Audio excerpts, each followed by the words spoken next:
ఏంటి ఈరోజు సమాజం ఏంటి? తల్లి ధైర్యంగా తన బిడ్డలను గద్దించలేని పరిస్థితి. కళ్ళల్లో నీళ్ళు అట్లాగే కుక్కుకొని వీడినంటే ఎక్కడికి వెళ్ళిపోతాడో, వీడి మీద చెయ్యెత్తితే నన్ను కొట్టడానికి వాడు ఎక్కడ కాలెత్తుతాడోనని బిక్కు బిక్కుమంటూ తల్లిదండ్రులు భయపడుతున్నారు.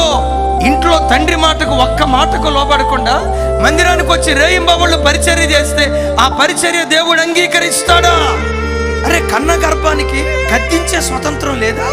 రెక్కల ముక్కలు చేసుకొని కష్టపడుతున్నారే, చెమటోడ్చి మట్టి పని చేసి చిరిగిపోయిన బట్టలు వేసుకొని మాస్కులు వేసుకొని బనియన్ వేసుకొని వాళ్ళ రక్తాన్ని చెమట రూపంలో దారబోసి కార్పొరేట్ స్కూల్లో చదివించారే, కార్పొరేట్ కాలేజీలో చదివించారే. ఓ యవన కుమారుడా, ఒక్క మాట అంటే తండ్రి మీద యవన బిడ్డలారా, దేవునికి కావాల్సింది నీ పరిచర్య కాదు, ముందు నీవు దేవునికి కావాలి.